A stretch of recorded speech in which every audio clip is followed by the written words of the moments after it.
Moi personnellement, les journées-là, j'ai parti travailler.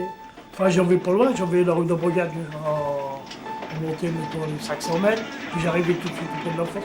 C'est pas, j'ai pas parti content le jour-là. C'est pas si je pressentais qu'il allait arriver quelque chose. On pensait toujours le pire. On pensait toujours le pire.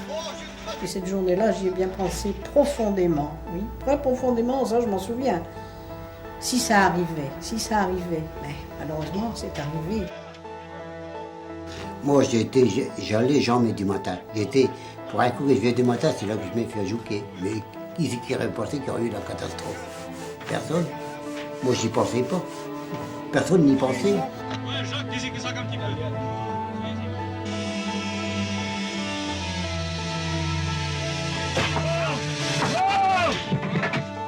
Sur ta plaque. Ce jour-là, on est descendu comme d'habitude. J'ai pas réussi à manger que d'habitude, je déjeune tous les jours, je déjeune avant de descendre. J'ai pas eu le temps, donc j'ai déjeuné au fond. Mon camarade voyant que je me suis installé pour manger, s'est assis à côté de moi, à manger aussi, et puis il y a eu l'explosion.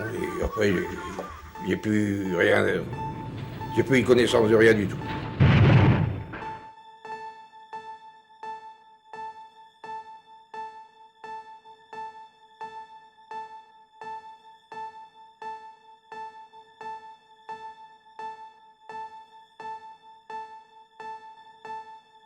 La journée du 27 décembre, il est parti travailler très tôt le matin.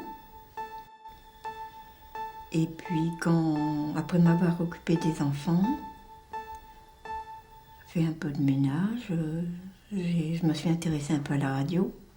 Et c'est par la radio que j'ai appris qu'il y avait eu un accident, un coup de grisou à la fosse 3. Le jour n'était pas encore levé lorsque la nouvelle commença à se répandre dans la petite ville. À 700 mètres sous terre, 40 mineurs qui venaient de reprendre le travail après 5 jours de congé avaient été pris dans une explosion, un coup de poussier. Poussés par l'inquiétude, les habitants de la cité minière commencèrent immédiatement à se rendre aux portes de la mine. Et leur attente fut longue et cruelle, le nombre des victimes grandissant au fur et à mesure que le temps passait. Pierre, il est mort. Il est mort, Pierre.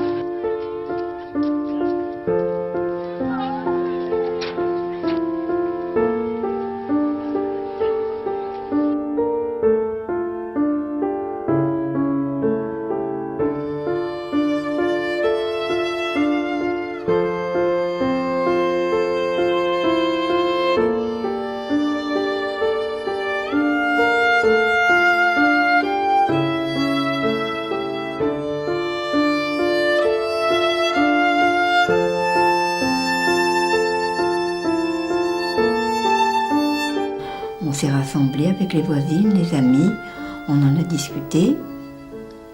Et puis on a patienté afin d'avoir d'autres informations plus précises. Et puis après, les parents sont arrivés. On a commencé à dire, il y a plusieurs tués. Il y en a d'autres qui sont blessés, qui sont brûlés. Et on essayait de me réconforter en mentant gentiment, disons, que mon mari n'était pas dans les tués.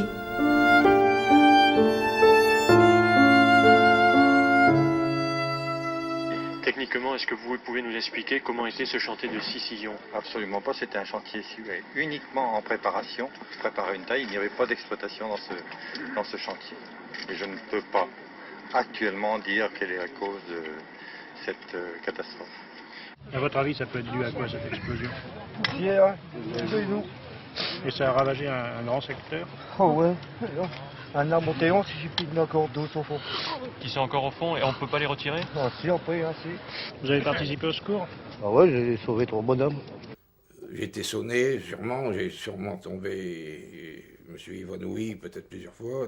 Je revenais à la surface, je me demandais où j'étais, qu'est-ce que je faisais là, il faisait noir, il n'y avait plus de lampe, il n'y avait plus rien du tout, je me demandais où j'étais, quoi. Et puis voilà. Alors tous les poussières ils étaient enflammés qui venaient sur notre rencontre à peut-être plus de 100 km/h. Hein.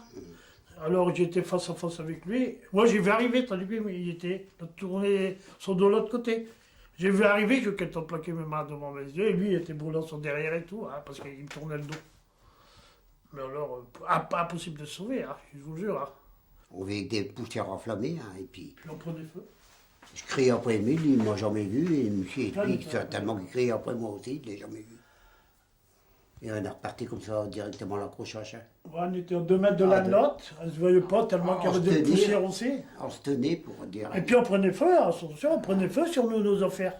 Comme on était brûlés, on ne pouvait pas éteindre les flammes sur nous. Il y avait un type qui était dans le coffre, il se cliquait, qui nous a entendu crier, il est venu éteindre le feu sur nous. Nos vêtements, ils prenaient feu.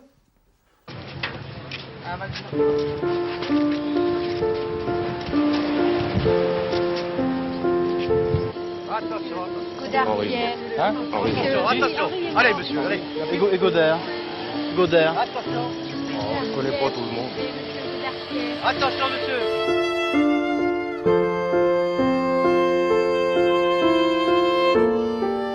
Il faut considérer que l'ensemble du personnel qui travaillait dans le quartier, qui était de l'ordre d'une quarantaine environ, ou 38, je n'ai pas le chiffre exact,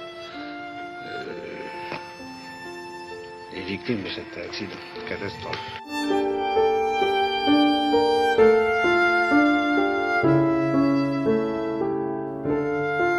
Quand on m'a rapporté ses vêtements, après, je me trouvais dans un fauteuil. J'étais assise dessus ses vêtements, vous me croirez si vous voulez.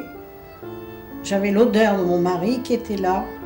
On a voulu me les enlever, je me serais battue avec la personne qui voulait me les retirer. Ça, je m'en souviens de ça.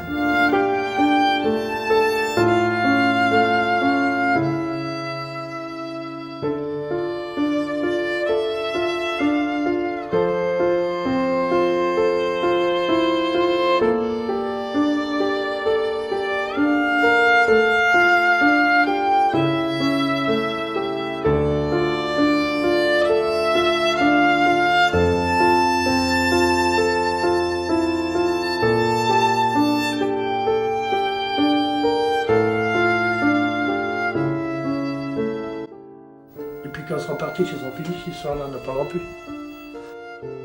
C'est pas les générations qui vont nous suivre, vous savez que c'est pas qui vous intéressez tellement au problème. Hein. Non, mais... Nous n'ayons plus de mine maintenant, là. Vous voyez, quand on raconte cette histoire à nos enfants, il y en a qui disent, je sais pas moi, cette histoire. Ah, si. Puis c'est pas une histoire, c'est une histoire vécue. C'est une histoire vécue en plus, oui.